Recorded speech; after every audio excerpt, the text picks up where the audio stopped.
With my letter dated August 6, 2020, I justify my complaint to the Federal Ministry of Finance against the Bafin for the neglect of supervisory duties at Sparkus Fulda. In this context, the former Federal Minister for Finance Olaf Scholz got informed on my message of May 31, 2020, to the Federal Ministry of Justice under file number 2020 #2 #307 #001.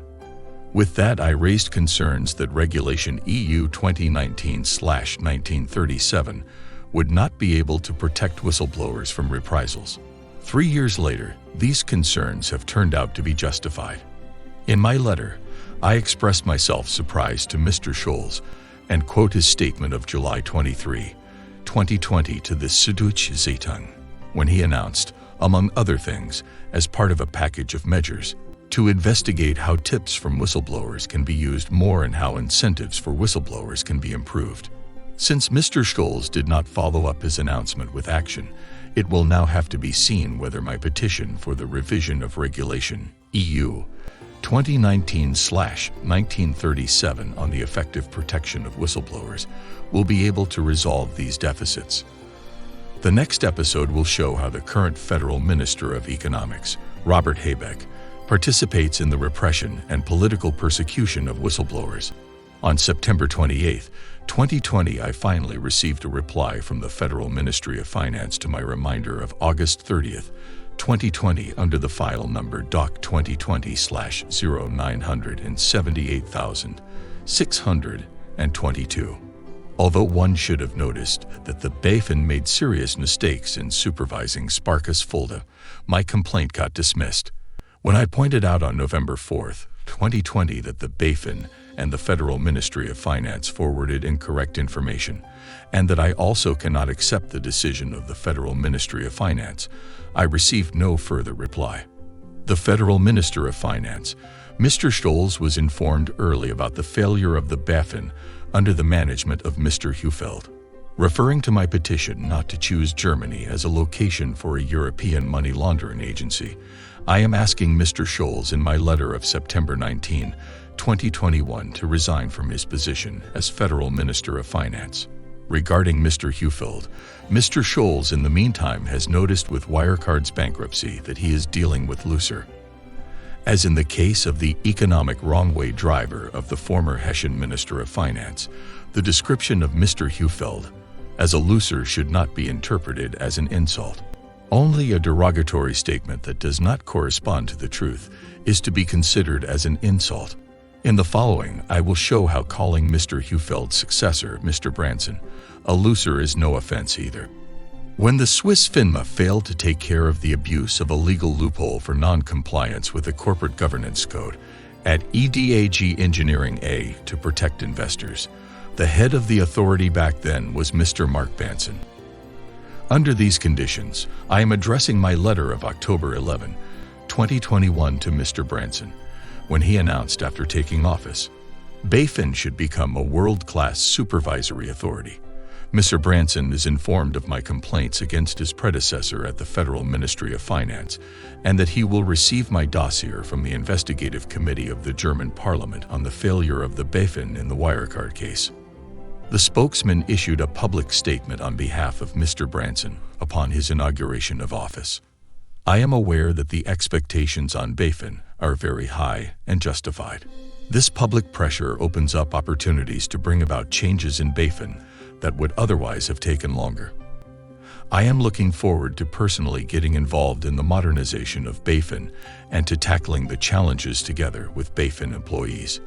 Mr. Branson has certainly fulfilled his official duties and has informed himself about the file number GW2FR 61/8100,672/2020/1 pending in his office. When I pointed this out, he surely noticed that it was the same money launderers he had previously encountered at FINMA in the case of EDAG Engineering AG. Having said I would take Mr. Branson at his word when he claimed he would make Bafin a world-class regulator, I have received no response to my letter. As a result, Mr. Branson did not initiate any measures to investigate the Sparkus Fulda, because otherwise he would counteract his omission as head of FINMA. This is what is known as abuse of office. Instead, on December 15, 2021, Mr. Branson held a symposium on combating money laundering.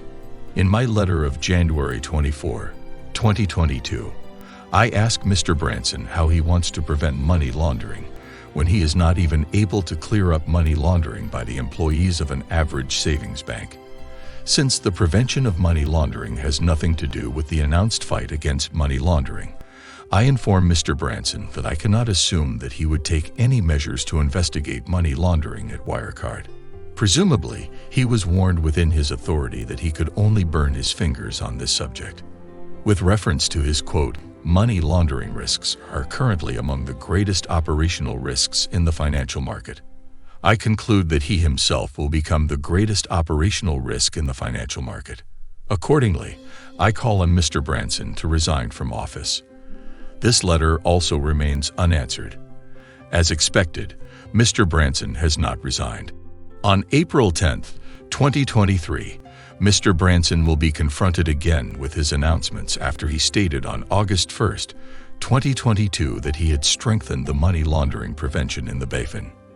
Regarding that, Mr. Branson received my letter to the insolvency administrator of Wirecard AG, Mr. Jaffe, with the question of whether in the meantime he succeeded in explaining to his employees how the calculation of the LCR works. Mr. Branson is also advised that not only did his predecessor, Hufeld, fail, but also his predecessor, Koenig, who is still doing a poor job at the SRB today. He also receives my letters to the ESRB, BS, etc. B, and INF. I also insist on confronting Mr. Branson with his CV. From this, it can be seen that since January 1, 2021, he was head of the banking division at FINA and responsible for the licensing and supervision of all Swiss banks before he was appointed director of FINA. He had previously held a managerial position at Credit Suisse and was therefore familiar with the problems at the bank. By the time Mr. Branson took over as head of Bafin on August 1, 2021, under his responsibility at FINMA, the share price of Credit Suisse had fallen by more than 80% from CHF 45.47 to CHF 8.62. Apparently, that didn't prompt him to take a closer look at Credit Suisse. As the mastermind behind the Cum-Ex business, Hanno Berger was extradited to Germany by the Swiss authorities. He was sentenced just to distract from the fact that Olaf Scholz had issued Warburg Bank a free pass for Cum-Ex transactions. This raises the question of whether Mr. Branson will be extradited to Switzerland for being the mastermind at failure of Credit Suisse when he failed to fulfill his supervisory duties. With reference to my letters to Mr. Branson and my petitions to the European Parliament, I call on the Federal Minister of Finance Lindner on January 24, 2022 to remove Mr. Branson as head of the Bafin.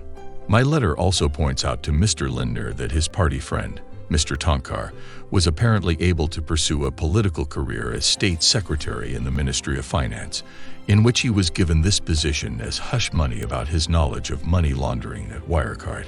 The letter went unanswered.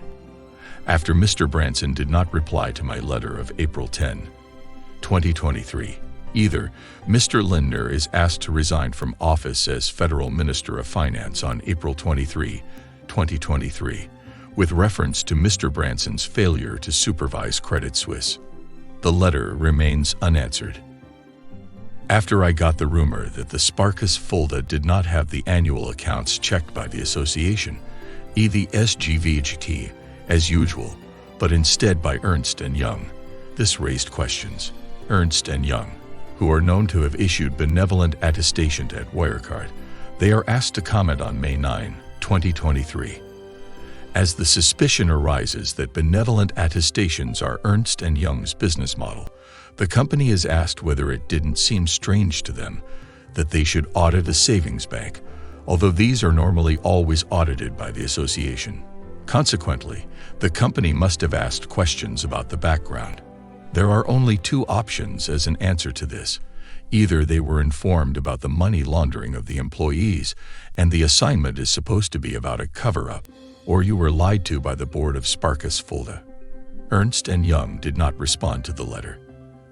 With reference to the letter to Ernst & Young, the SGVHT was also asked on May 9, 2023 for information about the background to the commissioning of Ernst & Young. The suspicion is expressed that the SGVHT either no longer wants to look the other way at the Sparkus Fulda in order to cover up the omissions from the past, or that the attestation has simply been refused. The SGVHT did not reply to the letter. In the meantime, the Bafin continues to look for money laundering at the wrong place. In contrast to Wirecard, N26 is a consumer bank and thus competition for the German savings banks. Even if there is money laundering and poorly implemented anti-money laundering systems, the volume is neglectable. By looking at the wrong place, the Bafin, under the direction of Mr. Branson, is in line with the behavioral pattern under the predecessor of Mr. Branson and the investigative committee of the German Parliament on Wirecard. The large cases of money laundering, such as one might find in export finance banks, are deliberately ignored.